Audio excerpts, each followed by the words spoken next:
Muy bien, muchas gracias, Clara, y muchas gracias a David por invitarme a esta jornada de charlas.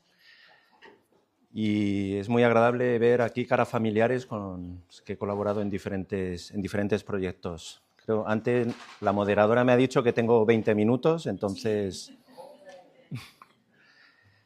el título de la charla es La fauna del suelo y su papel en el ciclo de carbono. No voy a dar la respuesta final porque es un tema que todavía está en boga. Y llevamos 500 años que sabemos más sobre la dinámica de las estrellas que de la biología del suelo. Dejarme que empiece con una serie de generalidades de qué estamos hablando. Estamos hablando sobre todo de invertebrados del suelo. No estamos hablando de los grandes vertebrados, que también los hay viviendo en el suelo. Y prácticamente, y con los datos actuales a falta de confirmar, aproximadamente el 25% de la fauna vive en el suelo.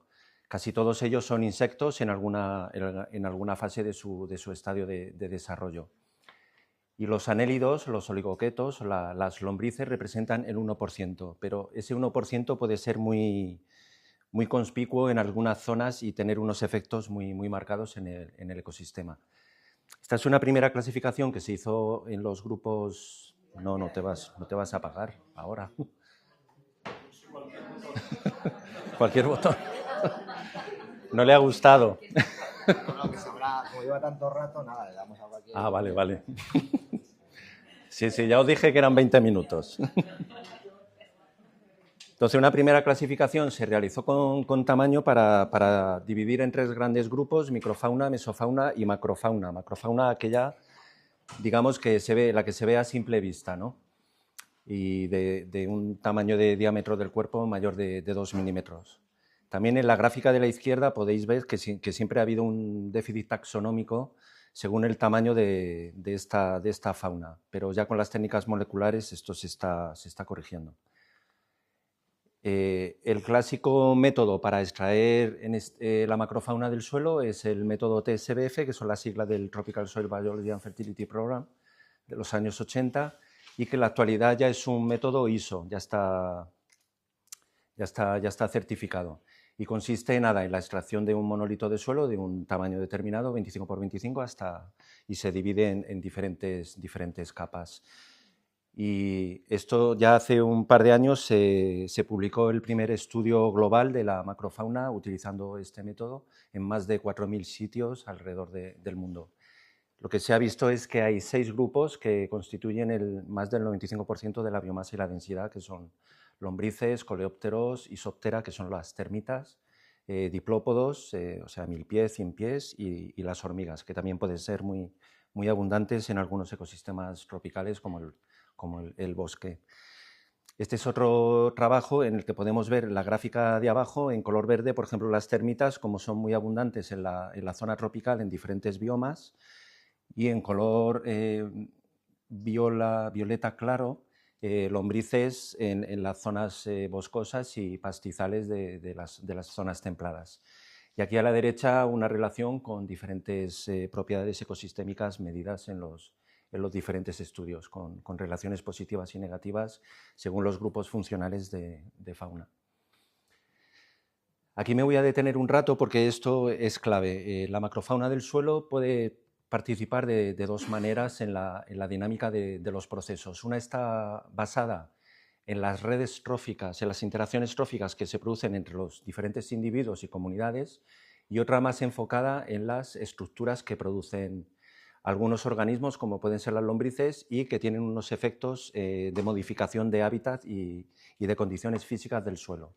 En este caso vemos a la derecha cómo un agregado del suelo se puede ir degradando tanto por procesos bióticos o abióticos, por la influencia de organismos o no, y es un ciclo dentro del suelo. Entonces esto es clave para entender ciertos procesos, porque siempre se está hablando de redes tróficas, pero las interacciones no tróficas son muy importantes también en el suelo, y ahora lo vamos a ver. Este es como ejemplo Las estructuras que llamamos biogénicas son nada menos, como veis en la foto de abajo, son estas deposiciones de lombrices que en algunos sitios pueden ser muy grandes y en algunos trabajos se ha visto que la presencia tanto de raíces como el contenido de carbono es mucho más alto que en el suelo circundante.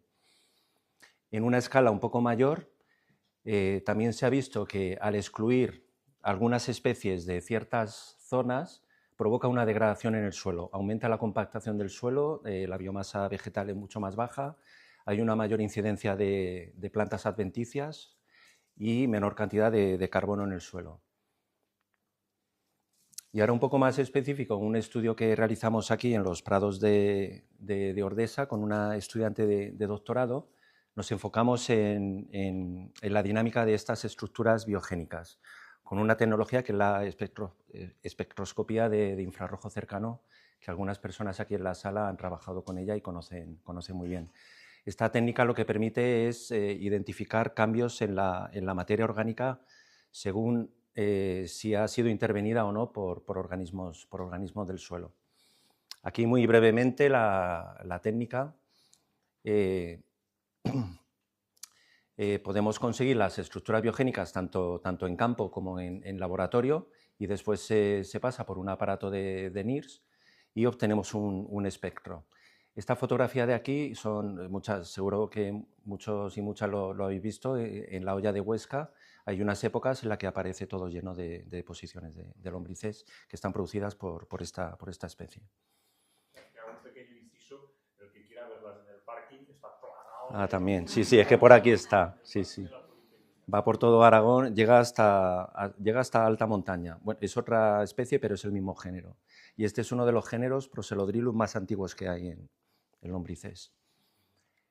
Entonces, una vez que obtenemos ese espectro, jugamos con él y hay que hacer un pretratamiento para reducir el ruido.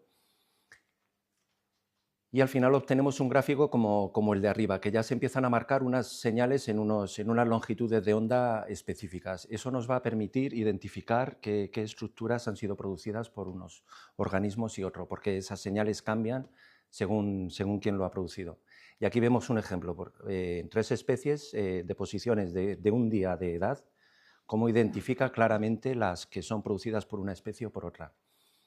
Y estos puntos negros que aparecen en la derecha serían estructuras que hemos obtenido en suelo, que no fueron, en el plano factorial no se identifican con ninguna de las especies, pero sin embargo sí hay otros puntos que sí se identifican con las especies, es decir, que esos agregados biogénicos que obtuvimos en campo fueron producidos por esas especies y tenían esa edad. Esta técnica permite muchos enfoques. Esto también es separando los agregados biogénicos, los que están más próximos a la raíz, que podemos llamar rizosféricos, fisicogénicos, que serían más físicos, y lo que podríamos llamar suelo control. Que suelo control es una entelequia porque el suelo control en realidad no existe porque está todo perturbado, alterado por la actividad biológica, sobre todo en algunas áreas. Esto también de otro trabajo. Estas estructuras biogénicas en el interior del suelo pueden tener una vida de 45-60 días aproximadamente, en el que uno consigue identificar esas señales. Es decir, que la dinámica en el interior del suelo puede ser mucho más rápida de lo que se cree. No verlo como una matriz inerte que no ocurre nada. En 60 días ya la señal del suelo coincide con la o sea, la señal biogénica coincide con la del suelo control. Esto es un poco más en detalle, perdonad que está pequeño, pero es lo mismo y en el prado de Ordesa, muestras de suelo y muestras obtenidas en laboratorio, en los cultivos con las diferentes especies. Y aquí en el gráfico de la derecha podemos ver en verde los que son de campo y en azul los que son de laboratorio. Lo importante es que casi todas las señales verdes que corresponden a las obtenidas en campo se encuentran en el interior del plano factorial producidas por las que están en laboratorio, lo cual luego podemos vincular no solo con la especie, sino con la edad de la incubación de esa estructura, si es de un día, de 2, de 4, de 16, etc. Y esto para finalizar, también un poco el papel que juegan en el ciclo de carbono. Estos son, si recordáis la fotografía anterior, todas esas deposiciones de esta especie Procelodrilus, una comparación entre las diferentes fracciones de carbono que hay en las deposiciones y en el suelo 0,10 y en el 10,20.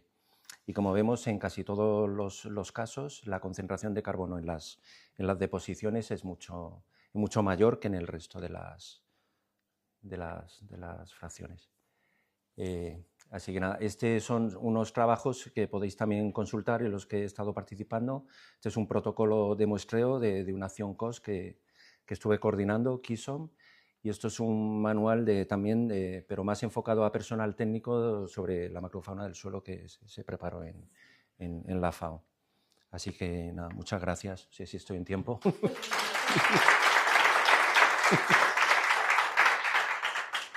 Carmen. O sea, ¿sobre qué parte de esos medis cogéis, digamos, en la estructura natural, la desmigáis? En campo, sí. ¿En campo desmigáis? Sí, cogemos un pequeño bloque y luego tratamos de identificar aquellos agregados que presuponemos que han sido producidos biológicamente de los que no. Para encontrar huella, cuando dices estructuras biogénicas, ¿a qué estructuras te refieres? A las sobre todo, principalmente de oligoquetos, de lombrices. ¿Pero qué son, babillas o cosas así, o cacas, o qué? Sí, sí, bueno, sí, en realidad son cacas. No huelen, pero son cacas. De eyecciones, eso es, sí. Vale. O sea, que más o menos se identifica macro, quieres decir, es una identificación macro. Vale. Sí, sí. Vale. Sí, Carmen, yo creo que siempre hemos llamado turrículas o coprolitos para ser más finos, ¿no? Sí. El turrículo lo que pasa es el del suelo, el que está sobre el suelo, que tiene ahí la forma de torre y por eso sí. Vale. Es que no sabía qué. ¿Y en el laboratorio también se desmiga también o cómo se hace? En el laboratorio lo que hacemos es, digamos, cultivar. O sea, cogemos las especies en campo y preparamos pequeñas unidades con suelo tamizado y ahí las dejamos que produzcan esas estructuras. Y entonces, como tenemos que tener diferentes fechas de incubación, esas estructuras las dejamos en la unidad donde han estado y la pasamos a otra. Y así vamos. Le ponemos varios ejemplares de lombriz. Y al día siguiente quitamos las lombrices, las pasamos a otra y esas las dejamos el tiempo de incubación que sea, para luego obtener con el NIRS las señales. Es que ahora ha sorprendido y he pensado que las lombrices están pasan todo el material del suelo por su tracto intestinal y van aprovechando el material orgánico y cortando esas currículas, por ejemplo, y van a tener menos contenido orgánico que antes. ¿Es así o No, es que ocurren ambos procesos, porque también lo que ocurre es que no lo he comentado, y en el caso de las lombrices y bueno, de las termitas también, tienen una microbiota específica en la parte anterior que les ayuda a degradar compuestos, digamos, más complejos de materia orgánica, como puede ser celulosa, lignina, etc.